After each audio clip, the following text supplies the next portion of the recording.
Bien, nous nous retrouvons pour cette deuxième partie concernant la politique produit. Donc, on avait vu dans le cadre de la première partie une définition de ce que pouvait être un produit et de ses différents éléments d'identification. Donc, dans cette deuxième partie, on va aborder quelque chose d'un petit peu plus large, à savoir la gamme, et puis le traitement spécifique d'une innovation.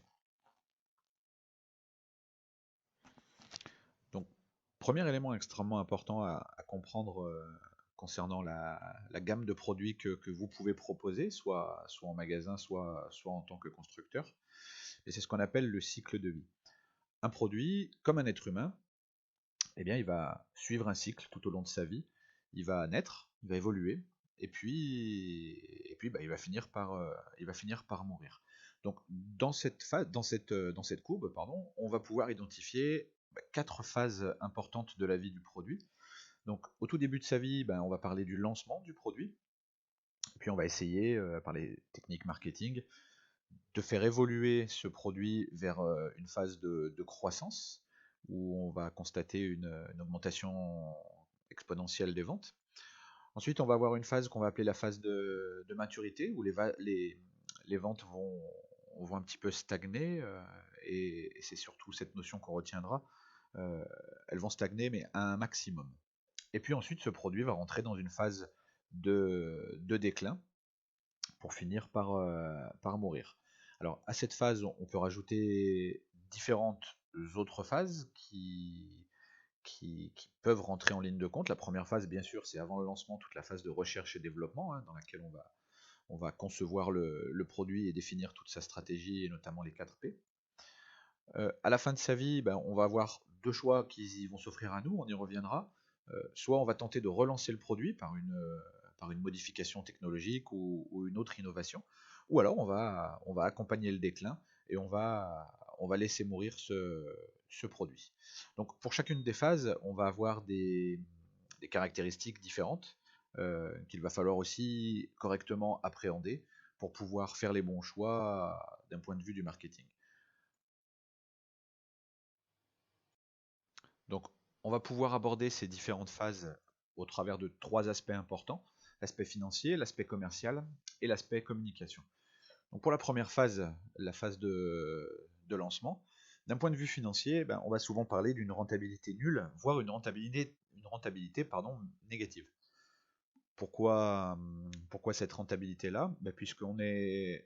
On a investi énormément souvent dans la phase de recherche et de développement. Donc on a investi beaucoup pour concevoir le produit sans gagner d'argent immédiatement. Et puis la deuxième des raisons, c'est que sur une innovation, souvent on a une maîtrise plus que moyenne de la chaîne de fabrication, et donc ce qui engendre également des coûts importants. Pour les caractéristiques commerciales, comme on peut le visualiser sur la courbe, les ventes sont plutôt faibles, mais ceci dit, dans le cadre d'une innovation, on n'a pas encore de concurrence. D'un point de vue communication, il va falloir qu'elle soit importante, cette communication, avec pour objectif principal de se faire connaître.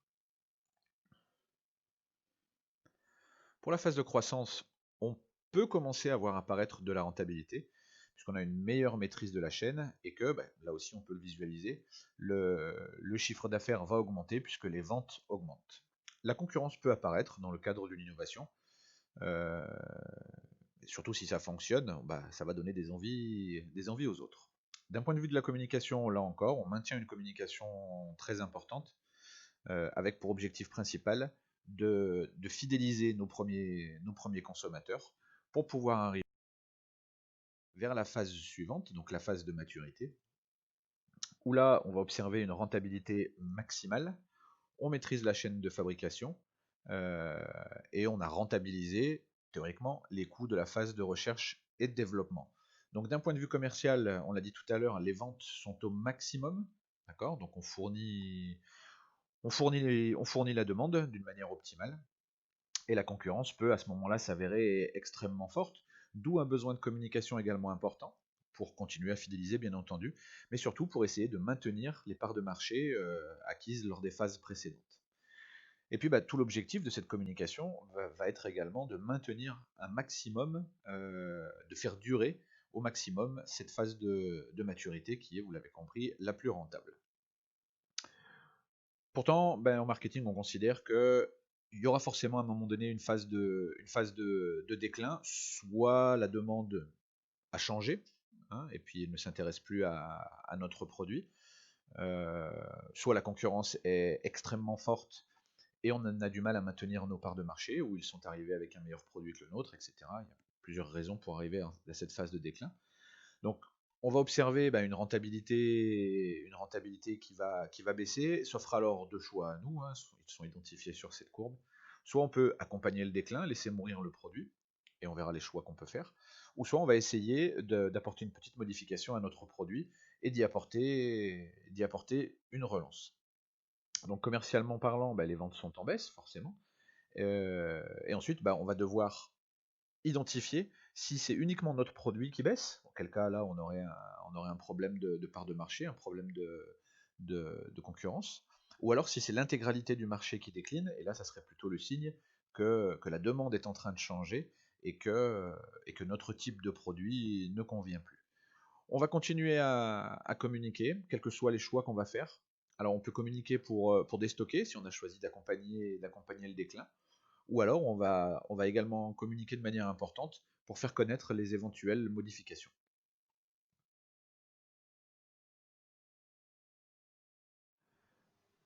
Donc lorsqu'on parle d'une gamme, on va essayer d'utiliser un vocabulaire un petit peu spécifique pour bien comprendre ce qu'est cette gamme et comment on va pouvoir la qualifier. Donc pour les produits alimentaires, je vais prendre l'exemple de Ferrero, qui est une marque qui propose différents produits, donc ce qu'on va pouvoir appeler des lignes, et l'intégralité de ces lignes représente la largeur de gamme. À l'intérieur de chacune de ces lignes, on va pouvoir avoir différents produits. Donc, si on prend la première ligne, les Ferrero Rocher, on va avoir des produits spécifiques un petit peu pour Noël, pour Pâques, etc. Des emballages différents, avec des goûts différents, mais toujours dans cette gamme de Rocher. Donc les différents produits à l'intérieur d'une même ligne, c'est ce qu'on appelle la profondeur de gamme.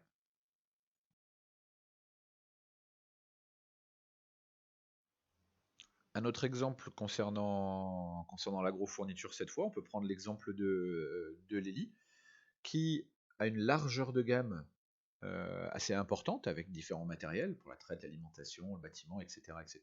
Et puis à l'intérieur de chacune de ces lignes de produits, on va pouvoir trouver différents types de produits. Donc pour la traite, on va pouvoir avoir du robot, de la salle de traite classique, etc. Donc c'est là où va se trouver notre, notre profondeur. Et puis pour la dernière ligne, on voit, hein, pour la fenaison, la marque Lely arrête. Alors, on sait que le marché de la fenaison n'est pas en fin de vie, ok, donc la courbe du marché global n'est pas en phase de déclin, mais peut-être que pour les produits Lely, il l'était face à la concurrence d'autres marques bien meilleures dans ce domaine-là.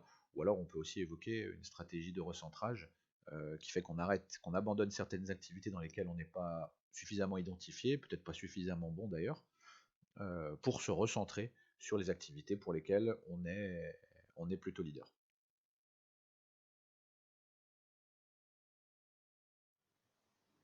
Autre indicateur concernant la gamme et pouvant nous permettre de l'identifier, c'est ce qu'on appelle la hauteur de gamme. Donc la hauteur de gamme, souvent a une notion qualitative, hein. Plus on va aller vers le haut de gamme, et bien plus les produits seront qualitatifs, et puis tout en bas de l'échelle, on va trouver les produits bas de gamme auxquels on préfère aujourd'hui l'expression plutôt entrée de gamme. Donc quelques petits exemples pour le groupe Renault avec Dacia en entrée de gamme et puis des voitures comme la Talisman en haut de gamme. Pour les produits alimentaires, au sein d'un magasin, on va proposer différentes hauteurs avec les MDD en entrée de gamme, et puis on peut monter en gamme jusqu'à trouver Michel et Augustin tout en haut. Et puis pour les agrofournitures, différents types de tracteurs qui vont se caractériser, qui vont se différencier par de la puissance, par des options, etc. Donc lorsque vous gérez une gamme, il va falloir essayer de prendre conscience de quel est le rôle de chaque produit au sein de sa gamme, au sein de son marché. Identifier ces rôles vont vous permettre de prendre les bonnes décisions. Okay, est-ce que j'appuie un produit par de la communication? Est-ce que j'abandonne un produit? Est-ce que je laisse vivre un produit qui peut paraître peu rentable? Bref, pour identifier ces différents rôles, on va utiliser la matrice BCG. Donc c'est une matrice qui est composée de deux grands éléments. Sur la gauche, les éléments en vert, c'est le taux de croissance du marché. Est-ce que mon produit se situe sur un marché qui a une évolution importante ou pas? Et le deuxième élément en colonne, c'est quelle est la place de mon produit sur ce marché. Est-ce que j'ai des parts de marché élevées ou faibles? Donc on va retrouver du coup 4 cas de figure.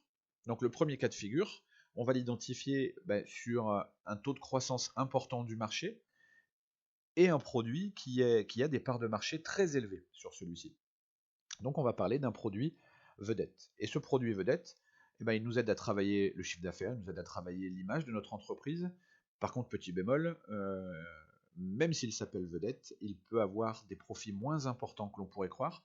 Pourquoi? Puisque si on est leader sur un marché, sur un marché qui évolue en plus de ça, on va être attaqué de toutes parts par nos concurrents.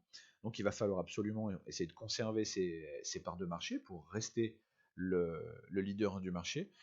Et, et ça passe par de la communication. Donc ça a un coût. Et ce coût va venir impacter la rentabilité de notre produit. Souvent, c'est également des produits pour lesquels on va essayer de maintenir le prix le plus bas possible, justement pour empêcher les concurrents de gagner trop de parts de marché. Et si on baisse le prix, là encore, la rentabilité va être impactée.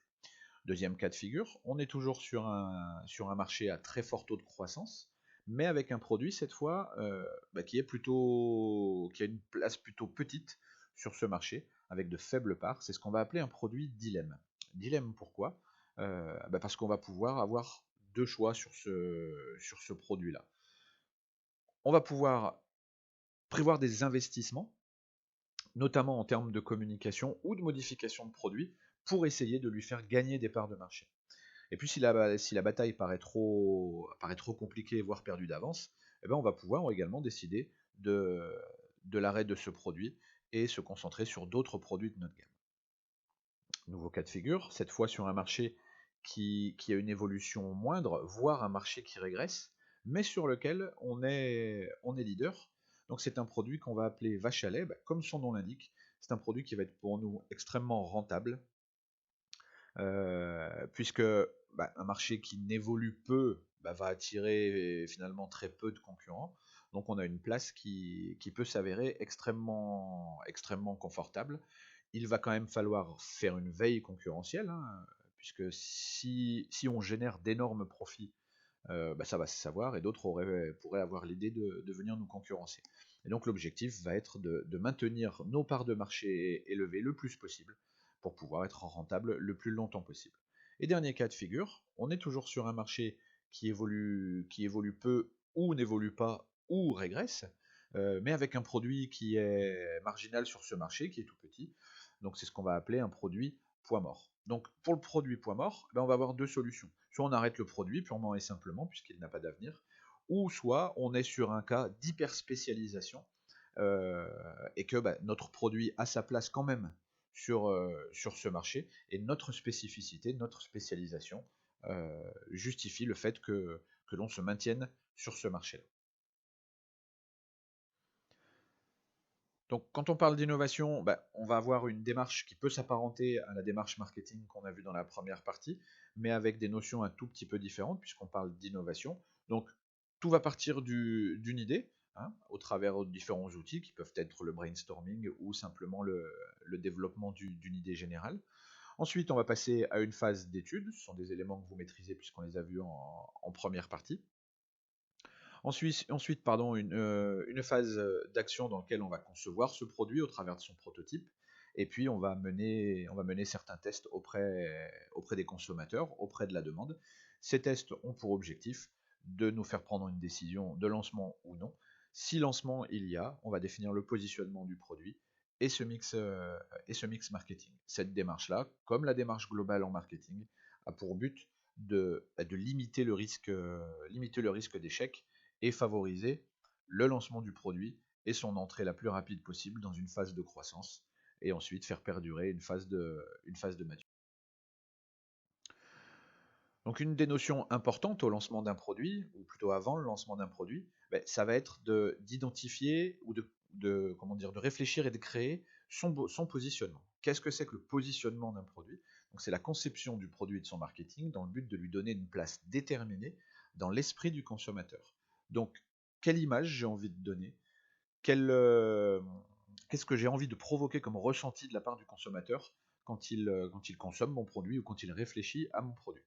Donc on va voir que ce positionnement, il est extrêmement important, notamment lorsqu'on évoque des marchés extrêmement saturés, comme le marché alimentaire, le marché de l'automobile. Je pourrais rajouter également le marché du matériel agricole et notamment celui des tracteurs, où il y a un grand nombre d'intervenants.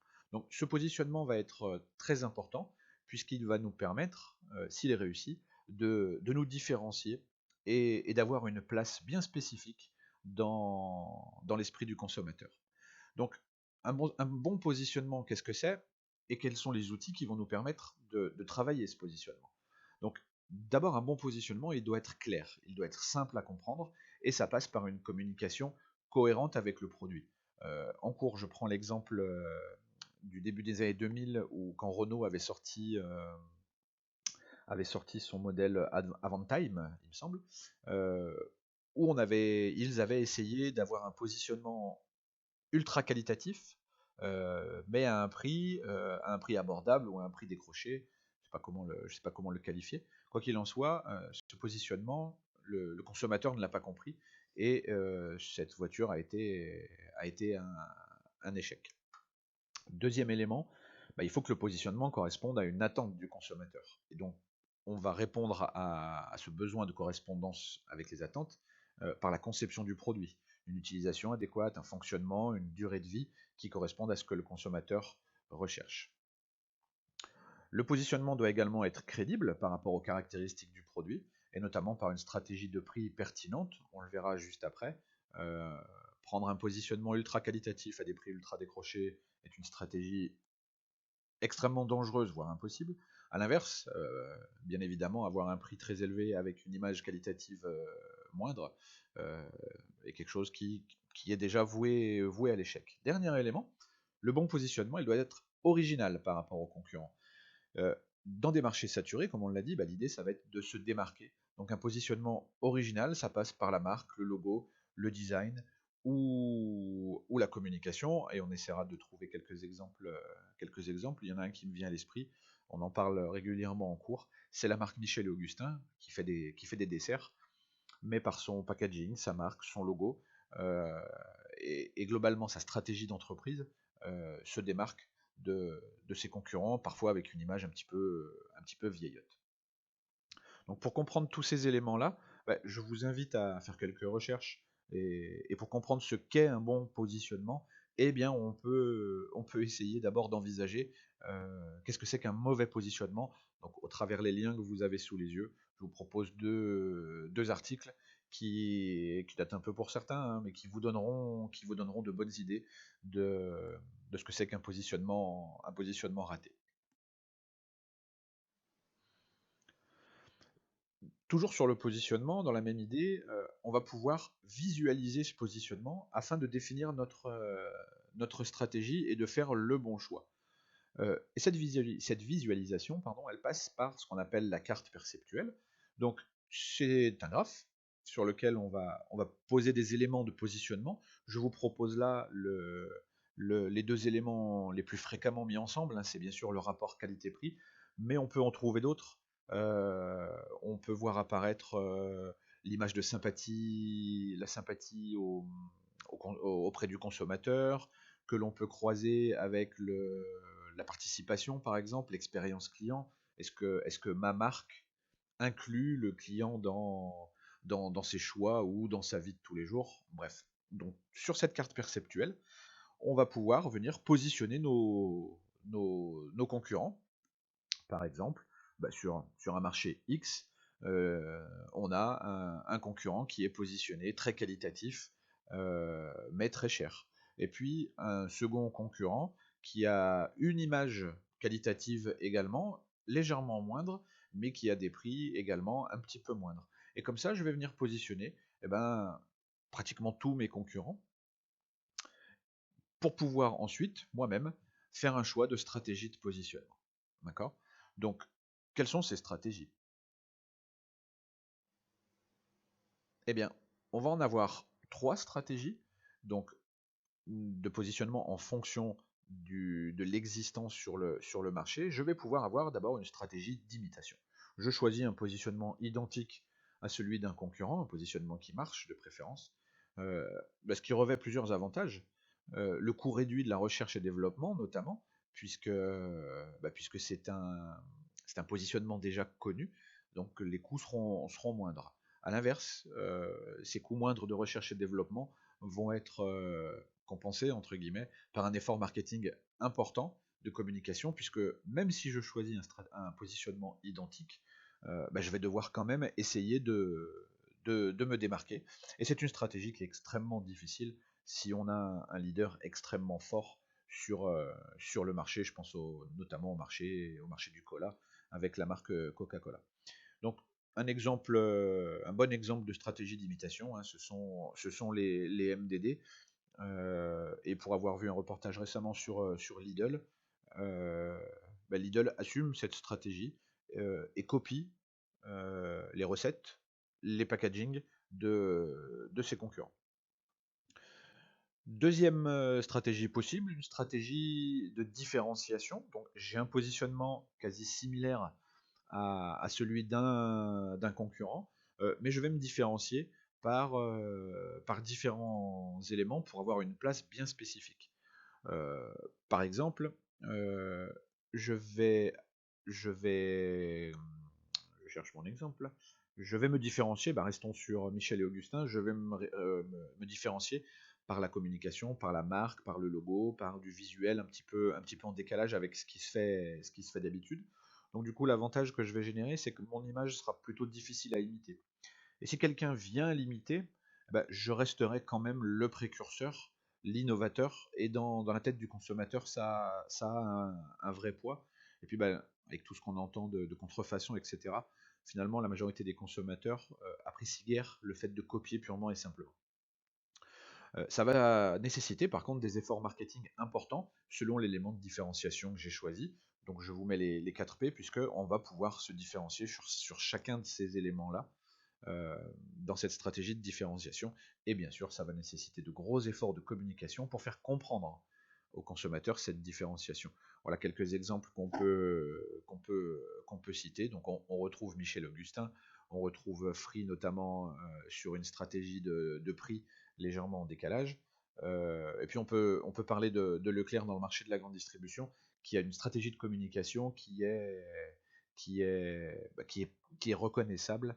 Le ton des publicités Leclerc n'est pas le même ton que les publicités d'Intermarché, par exemple.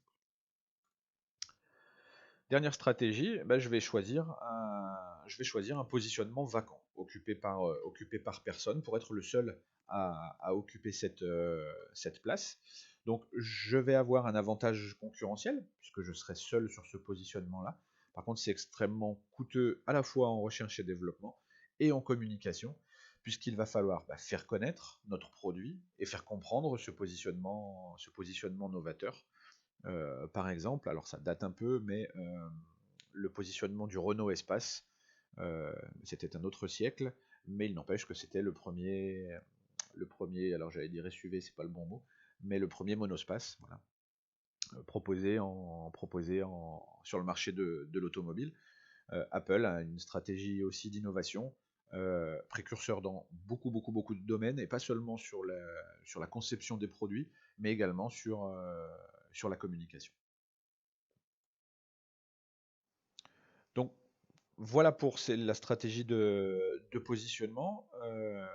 Donc on est toujours dans le mix marketing et on vient de définir ce que peut être une stratégie de produit au travers des éléments d'identification, de gestion de gamme, de cycle de vie, de rôle des différents produits.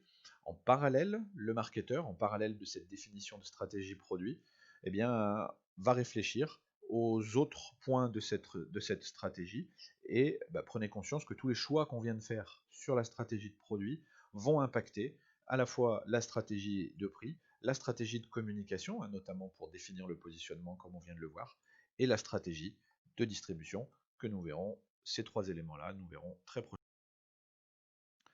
Cette partie de stratégie produit se termine. Je vous remercie de l'avoir suivi et je vous dis à bientôt pour un autre élément du mix marketing.